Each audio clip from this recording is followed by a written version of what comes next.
स्वागत है आप सभी का हमारे चैनल एजुकेशनल रिसर्च पर। और आज हम एसएसटी सेट 3 आप लोग के बीच में लेकर आए हैं। तो आशा करते हैं आप सभी बहुत अच्छे से तैयारी कर रहे होंगे। इससे पहले हमने एसएसटी का सेट 1 और सेट 2 को इससे पहले हमने सेट 1 और सेट 2 को कर लिया है। आज हम सेट नंबर 3 को करेंगे। तो जिसमें से पहला प्रश्न कह रहा है, निम्नलिखित में से कौन सा कथन असत्य है। अब यहाँ पे बताया जा रहा है कि ऋग्वेद के 8वें मंडल के हस्तलिखित प्रतियों को खिल कहा जाता है। तो ये तो बिल्कुल सही बात है। वहीं कह रहा है, वेद, उपनिषद, रामायण, महाभारत, पुराण तथा स्मृति ग्रंथ को ब्राह्मण ग्रंथ कहा जाता है। ये भी सही है। शी में कह रहा है कि जेद अवेस्ता एक इराकी ग्रंथ है। तो ये गलत है, यानी कि ऑप्शन नंबर सी जो है इसका करेक्ट आंसर हो जाएगा, सी ऑप्शन। अब हम प्रश्न संख्या 2 को देखेंगे। सर्वप्रथम मानव ने किस धातु के औजार का प्रयोग किया। तो सर्वप्रथम मानव ने तांबे के औजार का, यानी कि सर्वप्रथम औजार के रूप में प्रयोग किया था, जो कि ऑप्शन नंबर ए में दिया गया है। तो ये इसका करेक्ट आंसर होगा। इसके अलावा सिंधु घाटी सभ्यता के लोग जो थे, तांबा और टीन मिलाकर कांसा बनाने की विधि जानते थे, और जिसके कारण से एक शहरीय सभ्यता का विकास किया था। अब हम बात कर लेते हैं प्रश्न संख्या 3 के बारे में। निम्न में से कौन ताम्र पाषाणिक संस्कृतियाँ हैं। तो प्रश्न संख्या 3 का जो करेक्ट आंसर होगा वो ऑप्शन नंबर डी हो जाएगा, उपरोक्त में से सभी। यानी कि कह रहा है ताम्र पाषाणिक संस्कृति है, जिसमें जौरबो संस्कृति भी आ जाएगा, हाड़ संस्कृति भी आएगा और मालवा संस्कृति भी। तो ऑप्शन नंबर डी जो है इसका करेक्ट आंसर हो जाएगा। साथ ही हम चैनल पर जितना ज़्यादा हो सके लाइक, सब्सक्राइब, शेयर करते जाइए ताकि सभी तक वीडियो पहुँच सके। प्रश्न संख्या 4 कह रहा है कि भारत में स्थित सबसे बड़ा हड़प्पा स्थल निम्न में से कौन है। तो सबसे बड़ा हड़प्पा स्थल में नगर का पूछ रहा है। यहाँ पे ऑप्शन है कालीबंगा, कोटदीजी, धौलवीरा, बनावली। तो 4 का जो करेक्ट आंसर होगा ऑप्शन नंबर सी हो जाएगा। सबसे बड़ा जो स्थल है धौलवीरा है। इसके अलावा आप लोग को बता दें, कालीबंगा का अर्थ होता है काले रंग की चूड़ियाँ, और बनावली, कोटदीजी ये सभी हड़प्पा सभ्यता के ही क्षेत्र हैं। वहीं इससे भी और प्रश्न पूछे जाएंगे। हड़प्पा सभ्यता का काल कार्बन 14 के रूप में पूछा जाए तो 2700 ईसा पूर्व से 1750 ईसा पूर्व माना जाता है। हड़प्पा की खोज किसने की थी। तो हड़प्पा की खोज 1921 ईस्वी में दयाराम साहनी के द्वारा किया गया था, और मोहनजोदड़ो का खोज 1922 ईस्वी में राखलदास बनर्जी के द्वारा किया गया था। हड़प्पा रावी नदी के किनारे है, वहीं मोहनजोदड़ो अगर यदि पूछा जाए तो ये सिंधु नदी के किनारे है, यानी सिंध नदी के किनारे। सिंध का बाग किसे कहा जाता है। तो मोहनजोदड़ो को कहा जाता है। इसके अलावा मोहनजोदड़ो में स्नानागार का अवशेष मिला है। इसके अलावा अन्नागार का भी अवशेष पाया गया है। नर्तकी की मूर्तियां भी मोहनजोदड़ो से ही प्राप्त हुए थे। अब हम बात करते हैं प्रश्न संख्या 5 के बारे में। अशोक का धम्म है। तो प्रश्न संख्या 5 का जो हमारा करेक्ट आंसर होगा ऑप्शन नंबर सी हो जाएगा, प्रजा की नैतिक विकास हेतु आचार संहिता। अशोक के बारे में हमने सेट 2 में भी इसके बारे में जानकारी दिए थे कि अशोक जिन्होंने 269 ईसा पूर्व में गद्दी पर बैठा था, और राजरोहन के यानी कि 8वें वर्ष 261 ईसा पूर्व में इन्होंने कलिंग विजय हासिल किया था। कलिंग युद्ध के बाद इन्होंने बौद्ध धर्म को अपना लिया था, क्योंकि कलिंग युद्ध में बहुत अधिक नरसंहार को देखकर अशोक का मन जो था पूरी तरह पिघल गया था। अब हम बात कर लेते हैं प्रश्न संख्या 6 के बारे में। सारे प्रश्न जेटेट एग्जाम एसएसटी पेपर के लिए काफ़ी महत्वपूर्ण साबित होने वाला है, इसलिए जितना ज़्यादा हो सके आप सभी लाइक, सब्सक्राइब, शेयर करते जाएं। प्रश्न संख्या 6 का रहा, भारत में सर्वप्रथम सिक्कों पर लेख उत्कीर्ण एवं सोने के सिक्के जारी कराने का श्रेय किसे दिया जाता है। ये बड़ा ही अच्छा प्रश्न है, और प्रश्न संख्या 6 का जो करेक्ट आंसर हो जाएगा सबसे पहले यूनानियों के द्वारा, जो कि ऑप्शन नंबर ए में दिया गया है। तो ये इसका करेक्ट आंसर होगा। प्रश्न संख्या 7 का रहा, निम्न में से कौन मौर्योत्तर कालीन मुद्रा है। मौर्योत्तर कालीन मुद्रा पूछा जा रहा है। ऑप्शन दे दिया गया है यहाँ पे। ए में निष्क तथा स्वर्ण, बी में पन तथा शतमान, और सी में काकनी, और डी में है उपरोक्त में से सभी।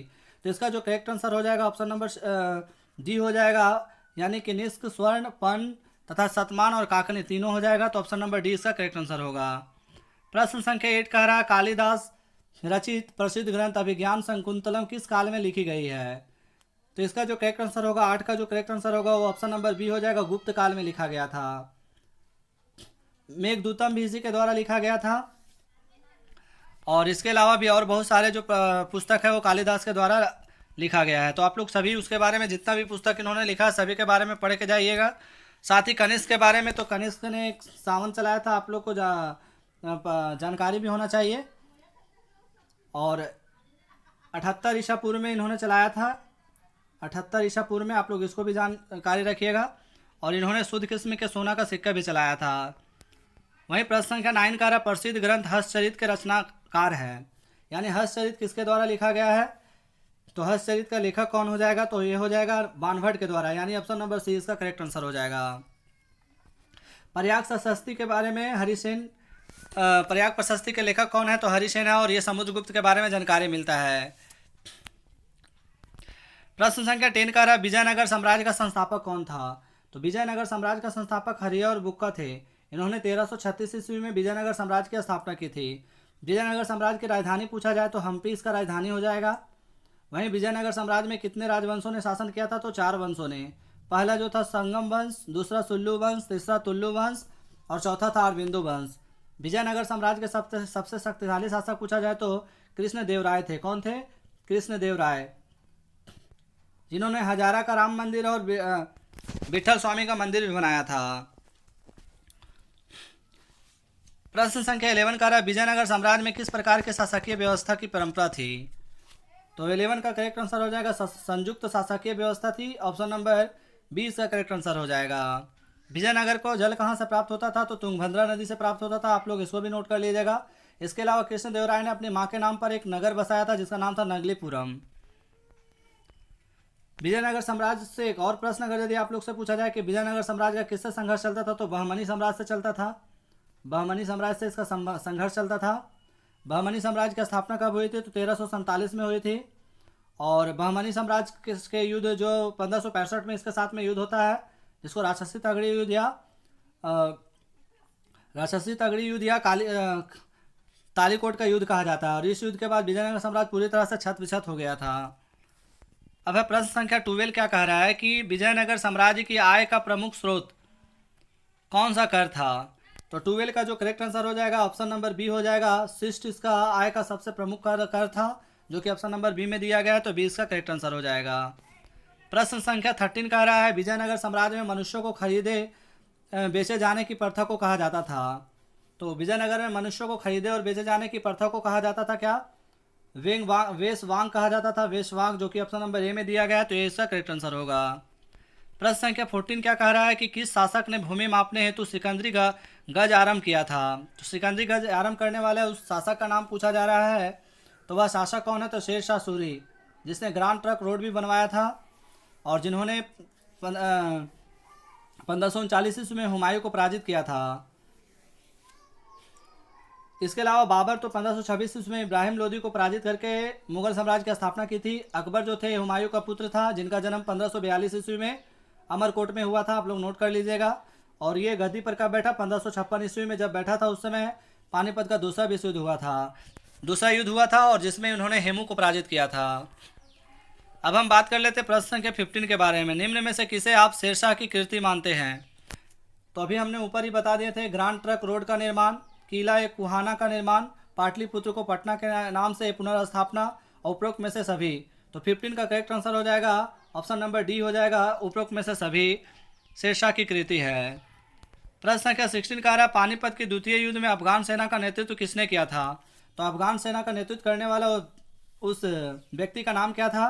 तो उस व्यक्ति का नाम था हेमू, जो कि ऑप्शन नंबर बी में दिया गया है। तो बी इसका करेक्ट आंसर हो जाएगा। और ये किसके बीच में हुआ था? तो अकबर और हेमू के बीच में लड़ा गया था, जिसमें हेमू पराजित हो जाता है और मुगल साम्राज्य को यहीं से विस्तार होने में बहुत ज़्यादा मदद मिलती है। प्रश्न संख्या 17 का रहा निम्न में से कौन भारतीय स्वतंत्रता की अंतिम लड़ाई थी? तो भारतीय स्वतंत्रता की अंतिम लड़ाई के बारे में पूछा गया, बड़ा ही अच्छा प्रश्न है। तो वह अंतिम लड़ाई क्या हो जाएगा? भारत छोड़ो आंदोलन हो जाएगा, जो कि 1942 ईस्वी में चलाया गया था। इसके अलावा सहयोग आंदोलन के बारे में पूछे तो 1920 ईस्वी में चलाया गया था और 5 फरवरी 1922 को स्थगित कर दिया गया था चौरा चौरी नामक हत्याकांड के कारण। वहीं सविनय अवज्ञा आंदोलन का अगर यदि बात किया जाए तो इसको शुरुआत 12 मार्च को हुआ था।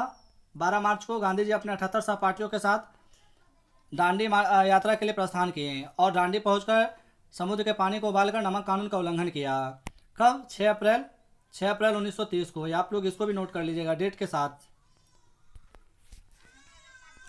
नेक्स्ट प्रश्न कह रहा है फॉरवर्ड ब्लॉक नामक संस्था की स्थापना किसने की थी? तो फॉरवर्ड ब्लॉक नामक संस्था की स्थापना करने वाला उस व्यक्ति का नाम क्या था? सुभाष चंद्र बोस जो थे, उन्होंने किया था फॉरवर्ड ब्लॉक की स्थापना।